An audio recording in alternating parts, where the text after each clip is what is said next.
My parents, they were hawkers. My English wasn't very good. You don't get to MD level by being nice. I can boost your ego. I can also crush your ego. When you do well, some people want a piece of your pie. Is there meaning in trying to fight for credit? As you make more money, you upgrade your lifestyle. You have money, but you got no more health. This cannot be the way to live our life. Hi everyone, welcome to another episode. Today, we have a heavyweight of a guest. It is so serious and so heavyweight that I have even gotten my own jacket out. Today's guest spent over 20 years in the finance industry and eventually made it to an MD, Managing Director, in a top-tier investment bank. And that alone is already a very respectable milestone, but he decided to walk away, and hopefully he will share with us the reasons why he did that, and decided to pursue his own passion and build his own thing. And today, he is a published author, he's an executive coach, a professional speaker, and most impressively, he has built up his own personal brand to over 2 million followers on LinkedIn. Today's guest is Eric.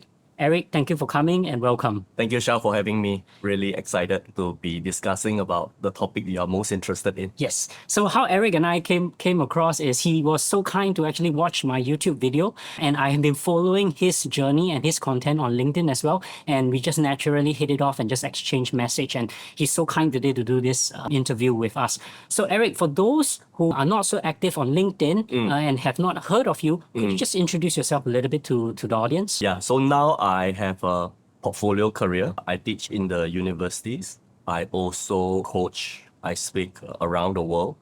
This year I've spoken in Chicago, Madrid, Mumbai. I also gave a lecture to Oxford Masters in Financial Economics on investment banking. And yeah, I write on LinkedIn. I publish book. You got a copy over there? This is his book, Small Actions. We'll talk a little bit about it later as well. So Eric, I think most people in Singapore, when it comes to a career in finance, it is the ideal career. And you had a illustrious career in banking and making it all the way to MD, which when I was in finance, I was like craving. Actually, I don't even need managing director. The director to me was good enough already. So could you walk us through this journey? How did you get all the way to the top? To understand my journey, I need to bring you to my childhood.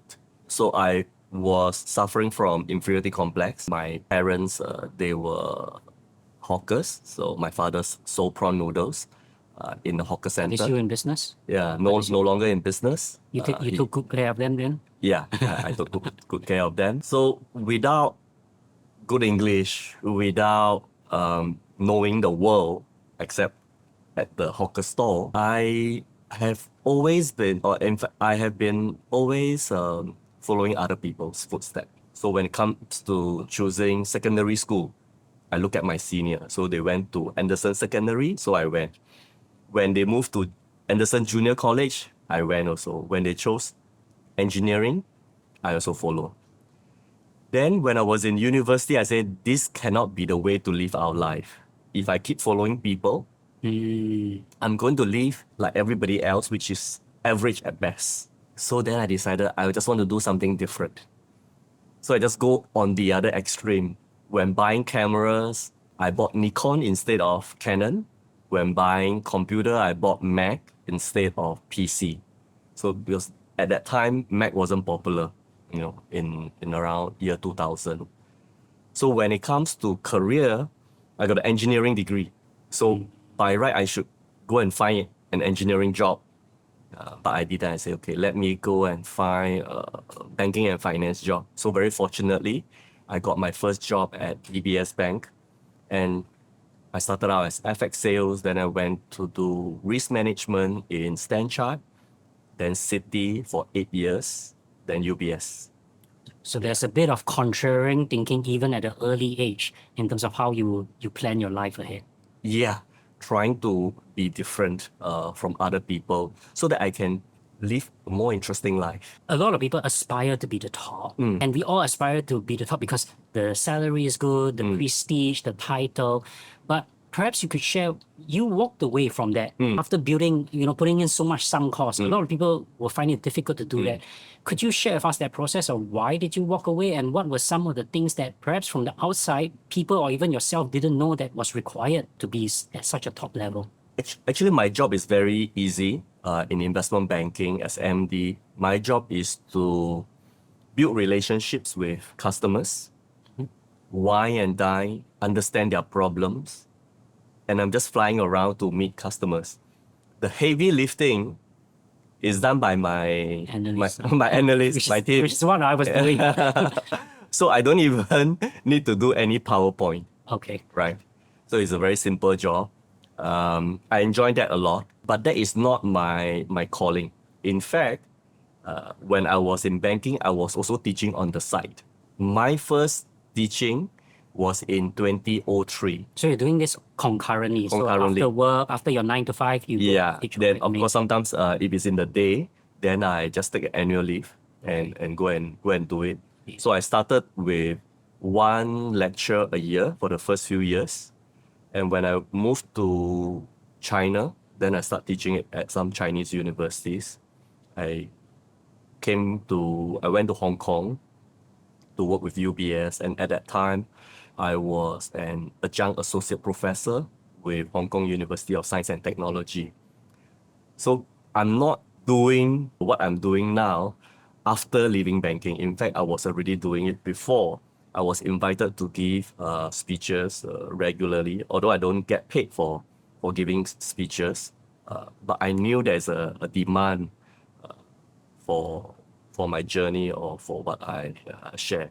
And I also wrote on LinkedIn in 2015. Yeah, That's when you started to build. yeah, that time I was still with UBS. Something I want to call out here. What Eric did in today, we call it overemployment. Meaning to say within the same time, he's doing multiple things as opposed to, doing one thing, then you take a pause and then you figure it out and you start from the bottom. So you were sort of having some kind of cushion as well, right? Like you were trying out lecturing, you were prospecting to see who will give you a chance, but you were still working in your day job. Yes. So of course my day job gave me the money. My teaching gave me a lot of meaning. I'm teaching the students and I'm teaching something different from the professor. The professor teach theory and the models. I teach them how to get into investment banking, sales and trading. I teach them how to win the mandate. And are you still teaching this class right now? I'm still teaching. Okay, where are you Yes. teaching if in case some students are interested? Yeah, I'm teaching in NTU, in NUS. This summer, I gave a lecture on investment banking to Oxford Masters in Financial Economics. I was just telling you. And last year I was in Cambridge. Okay, so for all the students who are from NTU, NUS, from Singapore, please make sure to sign up for his class. You have to do early because by the sounds of it, it's definitely oversubscribed. In fact, for NTU year 2 is compulsory. Oh, okay. Then for NUS Business School year 1 is also mandatory. Amazing. Yeah. Amazing. So I hear from your banking days, just the last point about it, you talk about wine and dine, meeting your customers, flying around. These all sound so amazing. Yeah. So what's the downside and what made you left? What made you leave? Of course, downside is very competitive, this business with customers, and more importantly, is also very competitive among colleagues. You don't get to MD level by being nice, right? Yeah, you need to fight your way up. And I feel that I've done enough of this. So is there meaning in trying to fight for credit, trying to fend off people? Is my time better used somewhere else? So that was my thinking. Okay. And you mentioned, you can't make it to the top by being nice. Could you elaborate a little bit about that? Because when you do well, some people want a piece of your pie. So I set up a business which is servicing financial institution on some structured finance. Before that, nobody was covering that because it takes a long time to build that relationship, to sign a document called ISTA. But once I started doing that, then other departments say, hey, that's a good business. Maybe they can also chip in. I've got people who talked to the client and knew that I was going to meet the client in the afternoon. They booked a meeting a few hours before me. Oh, they front load, they try to... Yeah. So I find that I need to fight them off. For me, it's not difficult because the client knows me. In fact, it's the client who told me, hey, your colleague coming in the morning. I say, it's okay, have a chat. Then you can compare. So usually I still get the deals, but I find that I'm spending this energy on something that is not really meaningful to what I want to do in life. And my objective of doing banking and getting to MD is so that when I teach, I have got more credentials. Yeah. So that's the whole purpose. Yeah. Yes, I can relate because I didn't do as long as you did in banking, but the level of competition, the level of this like dog eat dog, or you got to protect your turf, and people trying to in some sense steal your customers is very real because the rewards are just so massive, right? Yeah. The reward is massive, and also people try to get promoted to MD, and yeah, they do whatever it takes. In your past interview with another publication, you mentioned that I am good at playing the game, but that doesn't mean that I want to play the game forever. Can you elaborate a little bit about that? So I'm good at playing the games means I can boost your ego. I can also crush your ego. But whether I enjoy doing that is a completely different ball game. Say for example, say if you and I, we are both MDs, in investment banking, may or may not be in the same bank. And if I want to boost your ego, I can say, Shao, you come from a rich family. You went to Ivy League. And yet, you are still doing this investment banking job. It's so stressful. You've already proven your worth. You're still doing it. It You shows don't need to. you don't need to. It shows that you have got a lot of erratic. have a lot of greed. Instead of spending time at the beach, you are flying around, taking red-eye flight to serve your customers. Well, very commendable. I boost your ego, right? Yes. You feel good, right? Yes. I can also crush your ego. How so? Hey, Shao, this investment banking job, you got, you went to Oxford or you went to Ivy League and you're MD. Shouldn't you do more than that? Right? I see a lot of rich people's kids. They're doing successful startup, multi-billion. And this type of job, leave it to people like me. From hawker's family, go to local school. My ROI on my education. I'm not even that person. I already feel a bit fired already. My ROI on my education Is is much higher than yours. So what are you doing here? So when would there be in a scenario in your banking experience journey where you need to crush someone's ego? Many times, yeah. Sometimes people get on my nerve, then yeah, I just crush it. Because they're trying to step into your turf, trying to take your territory, trying to take your clients. Guys, this is firsthand the level of mind games required to really excel in a very competitive industry. You mentioned that, okay, you spent a good number of years in finance and you were very good at it, but you walked away from it because you wanted to pursue something a bit more purposeful, a bit more personal to you. Do you think people at your level feel that way? Meaning to say, because for me, what I'm trying to get at is, it took me so much effort to reach this level. Yeah.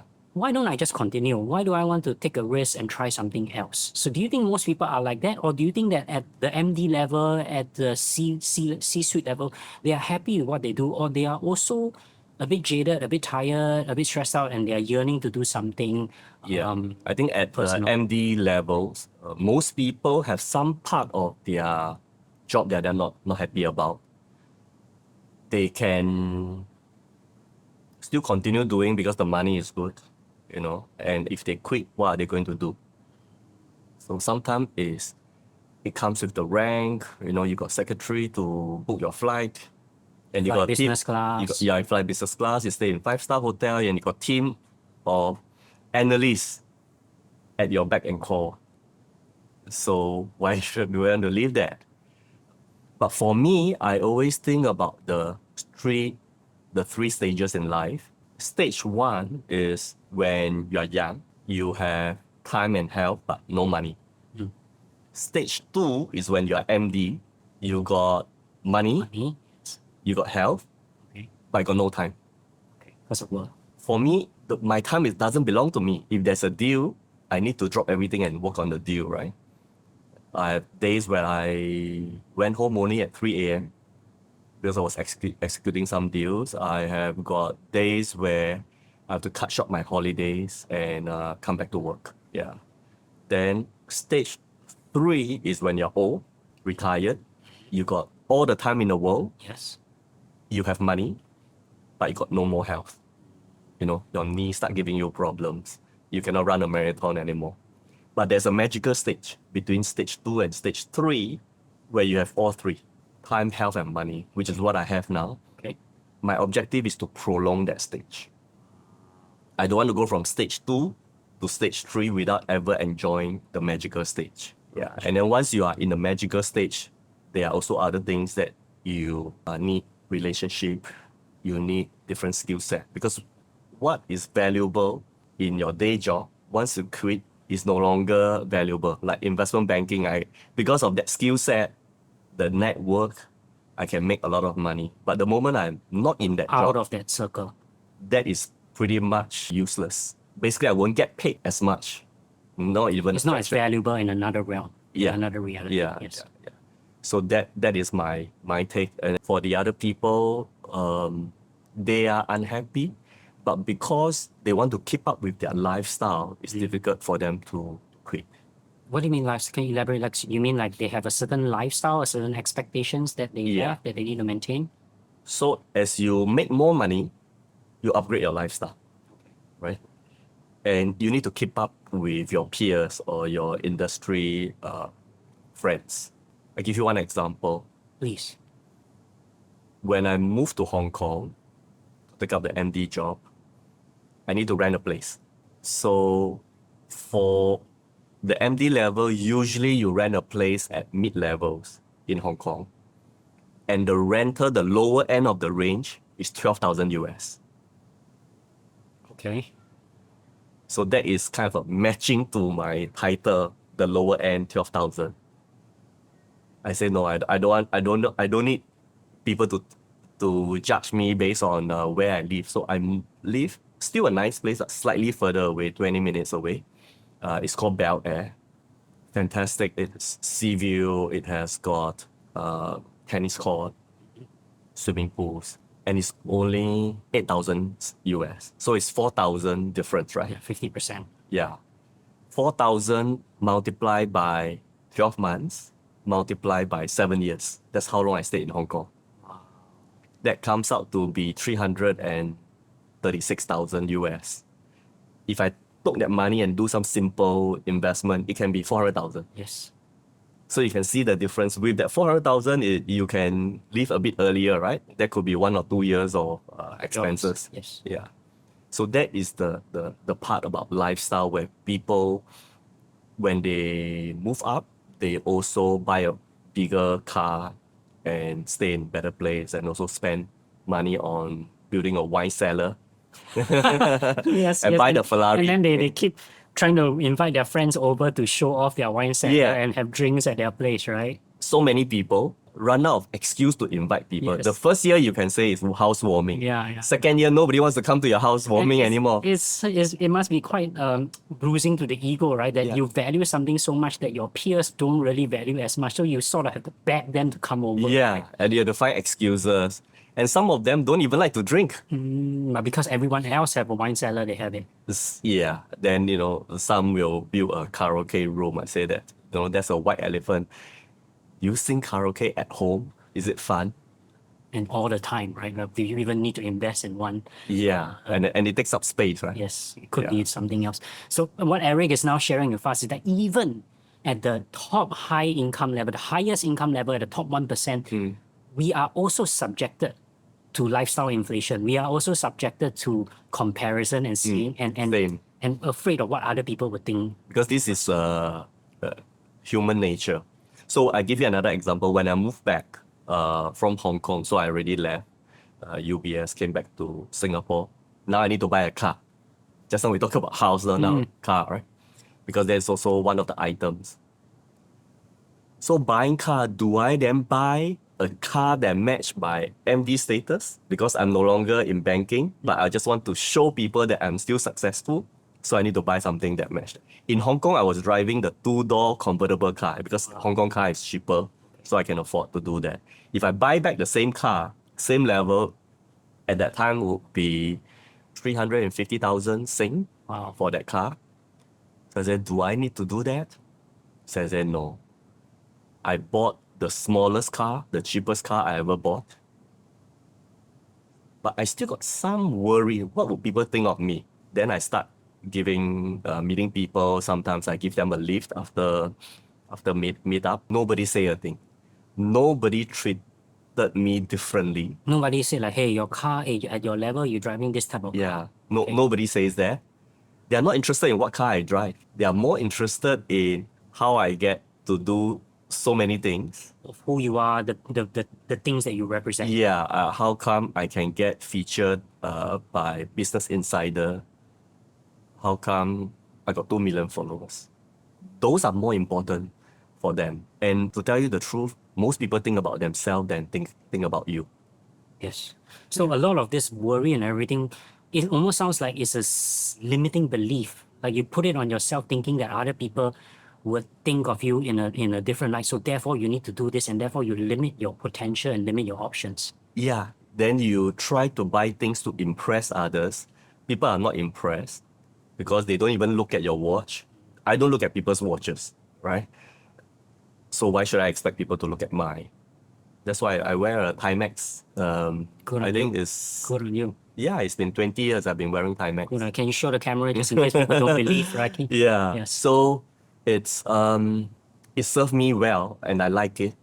Yeah. But this can be actually the ultimate flex, right? When you have the capability to buy any watch you want, but I still choose to go on my trusted watch. It shows some kind of groundedness or some kind of maturity. I'm just too lazy to send my watch for servicing. You know, those expensive watches, you have to send for servicing maybe once a year.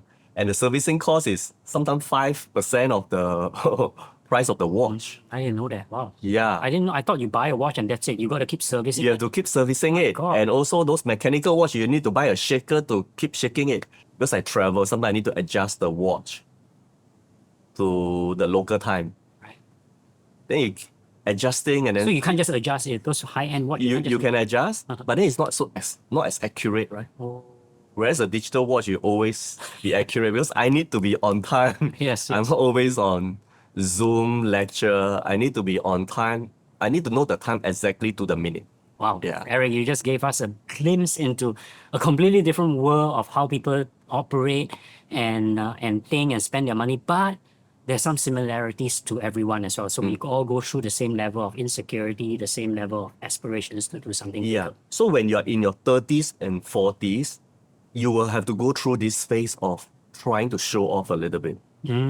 It's okay to go into that phase, but just don't go too deep and don't stay too long. Don't get stuck in it. Yeah. So when in Hong Kong, I told you I bought a 2-door convertible, nice car. But that's because I was in Hong Kong and the car price is less than half of Singapore. And I thought, in Singapore, if I buy a convertible, You never get a chance. I never get a chance to let down the roof. So I enjoy in a place that is cheap and I don't deprive myself from enjoying. I like Right. that. I like that. Yeah. So if you're thinking, hey, maybe I need to buy one or two items, don't go crazy. You know, within your means, do it.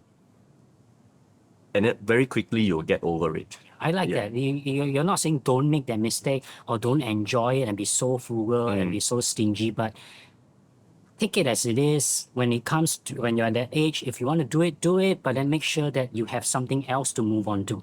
Yeah, you have something else to move on to. You can do things that are meaningful, to you, and learn different skills as well. So people can be impressed with your knowledge, your network, your ability to create impact, the way you write, the way you speak. All this That's can way also more valuable than the watch you wear or the car you drive, right? Because people, like you said, aren't even putting that much value on it in the first place. Plus, when you meet somebody who drives a more expensive car than you, a more expensive watch than you, then you feel bad. You straight away become very small. Yeah. Wow. Okay, that's a game that you will never win then. You will Because there's always somebody Yes, so- who's going to spend more than you. Okay, Eric, you talked about a lot of things. You talked about moving on to the next stage of your career, your Yeah. life, and extending that window, right? that golden- magical stage. I guess a lot of people watching this, they all aspire to do the same thing. Yet, for whatever reason, they may not have the courage or capability to do that. If you meet someone like that, what would your advice be for them? So you need to do trial and error. A lot of things I'm doing now, I've been testing them while I was still in banking. For example, writing. I submit articles, technical articles, trade publication, like a risk management or a derivative publication, to just get used to that. I started writing on LinkedIn 2 years before I left. And I give a lot of internal trainings to practice my public speaking. Then I can go to university to teach. It's not like suddenly I jump out and start thinking. Because once you jump out, you don't have a day job, it's much more difficult to do what you want to do. For example, a lot of people came to me and say, I want to teach in the university, Yes. but now I've got no time. I'll do it after I retire. By the time you retire, there's no demand for you because there are a lot of retirees Yes. who wants to teach. And the university prefers somebody who is Active. still having the day job. Yes. In my case, because I've been teaching, the feedback is good. Then they continue using me even though I've already left banking. And for me, I always bring my network of people, the fellow bankers, to come to teach with me. So I would say trial and error now. Don't wait. Take action. Take action, try it out. Then you know what you like. And I think take small actions, which is the title of his book. See, I managed Yeah. to plug it in. Thank Yes. you. Yeah. So what I'm hearing from you, you clearly have a finance background because what you're saying is really risk management, right? Don't go all the way in and then drop everything that you're doing just because you're not happy or not fulfilled. Yeah. You do a bit of testing first because right now online there's this narrative where like you got to go all in, you got to drop everything and put 100% focus. But what you're saying is actually it's more prudent to test it out. Then you get a bit more confidence, a bit more momentum. Then you build it out, and then eventually you switch. Yeah. So I said that the first step is do a side gig, develop your interests. You don't have to make money. You've done that, then stage 2 is make your first dollar. Making the first dollar is the most difficult because for a company to pay you $1, the companies need to give Invoice. need you to submit invoice, need to get approval, need your bank account, and you need to get compliance approval to make money outside your day job. Yes. So making that first dollar is a milestone. If you can do that, it shows, number one, if there's a demand for you, even if they pay you $1, which is different from free. Free, a lot of people will want you, right? Number 2, you got good relationship with your current employer that you manage to convince them to let you do this outside. And when you leave, they will continue to support you. Yes. So don't burn bridges because a lot of time, your customers for your next phase comes from your colleagues. They can invite you to come back to teach. Or they could refer people. Yeah, they could refer to you. Hey, this guy is a great coach. He helped me. He helped our juniors. Can go to him. Oh, this guy is a great speaker. Our internal training always we look for him. Last question, LinkedIn. You're very prominent on LinkedIn. Everybody, Eric here. For those who are unfamiliar with LinkedIn, I'm quite familiar. I used to work in LinkedIn, by the way, but my LinkedIn game is not as far inferior than his, which shows you that, sometimes people working in the company may not know as much as people from the outside. For those who are not familiar with LinkedIn, Eric actually is a LinkedIn top voice. So that is like the high influencers title that they give people who are very active and give a lot of good content on LinkedIn. He is the only person I know, or in fact the only person out there that hosts the LinkedIn top voices in 2 separate markets, in 2 separate languages as well. So he hosts it in Singapore and in China as well. In China, in the same year. In the same year. So it is like if you're in MMA, you are the champion in heavyweight and in middleweight, right? Or in Olympics, you get a go in swimming and running as well. Yeah. Why LinkedIn? Why not TikTok? Why not Instagram? Okay. I tried writing on Facebook. My friends, my classmate, knew me when I was a loser. So why would they write or why would they read my career advice? Right. So not much engagement there. And in 2015, Instagram is just starting out. I've got no clue. Blogging on WordPress, no idea what that is. So I say, why don't I try LinkedIn? Then it worked. My first post has got 70 to 100 views, about 7 to 10 likes. And to me, that was amazing. Strangers reading my post, and my English wasn't very good. And that was kind of a confirmation that maybe my content is good enough. And that encouraged me to continue writing week after week. So for the last 10 years, there isn't a week that I didn't post. So momentum, you were really building up that momentum. Momentum and it compounds and for you, I'm guessing.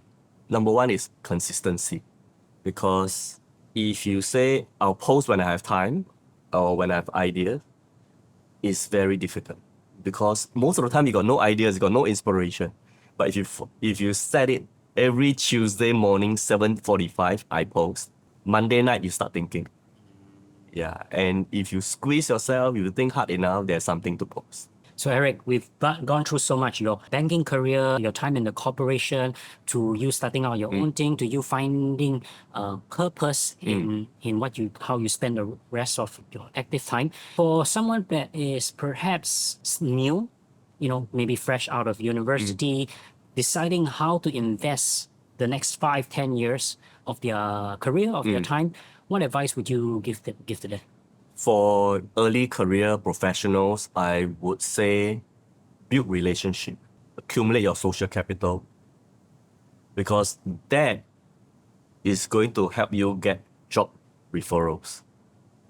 When you are mid to kind of a late career, you don't expect to get a job through job advertisement. Or Right. application, right? It's a waste of time, right? Yeah, because when you apply through a job ad, chances are you're competing with 1,000 people. And this is what Eric is saying is right now you read the newspaper, there's some people who say, I've applied for 100 jobs, I got laid off, I applied 100 jobs, I didn't get it. It's because they are going through the painful process of application. But if they had invested and they had a good network, they may not have to need to do this path, right? Yeah. How did I get my UBS job? A colleague from Citi joined UBS. One day called me, hey, my boss looking for somebody like you. Do you want to join? Yeah. So I went for 9 rounds of interview. I got the job. And I also know a few people among the seniors. And they, instead of me applying for the job, they're trying to convince me. I signed here, join take that job. Yes. That's the best position to be. Then how do I get the job at Citi? A colleague from my first job, DBS Bank, joined Citi. Then one day he called me, hey, my boss looking for somebody like you. You want to join? So if you build your network, then you will be able to get this job referrals. And when somebody vouch for you, you beat any CVs. He's not lying, because the way I got my job in Google was also through a referral as well. And it's almost like, if through a referral, the interview process is so smooth. You don't need to actively prove yourself, right? Because the person at the opposite of the table already sort of heard of you. And I have jobs that I've gotten before I submit my CV. The hiring manager. When you walk in, you already know that you got a good sense. No, I got no sense. He said, okay, let's have a chat. Then, we have a chat. Then he said, okay, later I'll get HR to talk to you and talk about the comps. And by the way, when they ask for your CV, then just submit. Wow. You can get jobs like that. Yes. Yeah. So CV is actually not the most important. Your network is more important. Well, Eric, we're almost at time. This is your book, Small Actions, Leading Your Career to Big Success. Where can people find your book? On Amazon, Kinokuniya, and all good bookstores, I guess. Okay. To stay in touch with Eric, please follow him on LinkedIn. Eric, thank you so much for your time. This is a pleasure. I hope you enjoy yourself as much as I did. I enjoy myself totally. Thank you for having me. Thank you. Cheers. Thank you. Cheers.